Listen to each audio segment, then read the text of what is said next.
இன்றைக்கி ஒரு ஈஸியான ஒரு ரெசிபி தான் பார்க்க போகிறோம். என்ன அப்படின்னா மீல் மேக்கர் கிரேவி. நான் ஒரு 2 ஸ்பூன் வந்துட்டு 2 கரண்டி, ஸ்பூன் கிடையாது, கொஞ்சம் கரண்டி எண்ணெய் வச்சுக்கோங்க. கொஞ்சம் கடுகு, அப்புறம் கொஞ்சோண்டு சோம்பு, அப்புறம் கொஞ்சோண்டு சீரகம், அப்புறம் இந்த பக்கம் மீல் மேக்கர் வந்துட்டு ஊற வச்சுருக்கிறேன் சுடுதண்ணியில். சரிங்களா? அதுக்கப்புறம் இதுதான் தேவையான பொருட்கள். ஒரு அன்னாசி பூ, 3 கிராம்பு, லவங்கப்பட்டை, இது எல்லாத்தையுமே இதில் போட்டுக்கலாம். சரியா? அதுக்கப்புறம் கொஞ்சோண்டு கருவேப்பிலை, அதையும் போட்டுக்கலாம். அதுக்கப்புறம் வெங்காயம், பெரிய வெங்காயம், அதையும் போட்டுக்கலாம். எல்லா பெரிய வெங்காயத்தையும் வதக்கிக்கலாம். அப்புறம் ஒரு கீரல் போட்ட பச்சை மிளகாய், இது எல்லாத்தையும் போட்டுட்டு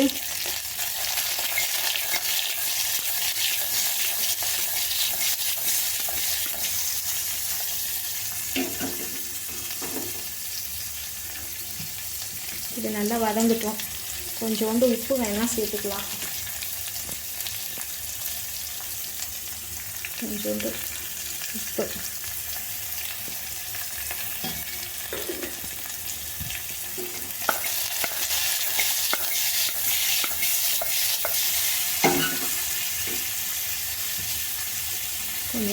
சேர்த்து நல்லா அது வதங்கிட்டோம். வதங்கினதுக்கப்புறமா தக்காளி பழம், இதையும் வந்துட்டு சேர்த்துக்கிடலாம்.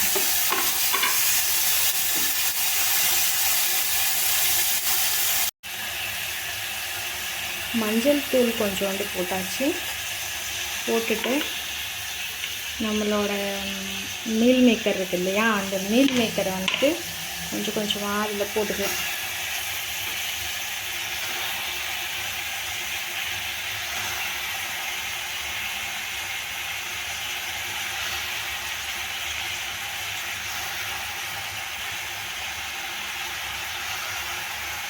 கொஞ்சோண்டு பொட்டுக்கடலை, அப்புறமா சீரகம், இது 3ஐயும் வந்துட்டு அரைச்சிக்கலாம்.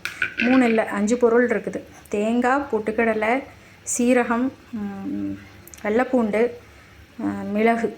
சரிங்களா? இது எல்லாத்தையும் நம்ம அரைச்சிட்டு வந்துடலாம். மிளகாய் பொடி போட்டிருக்கிறேன். மிளகாய் பொடி போட்டுட்டு இப்போ நம்ம இந்த வச்சுருக்கோம் இல்லையா, இந்த அரைச்ச கலவையை வந்துட்டு ஊற்றிடலாம்.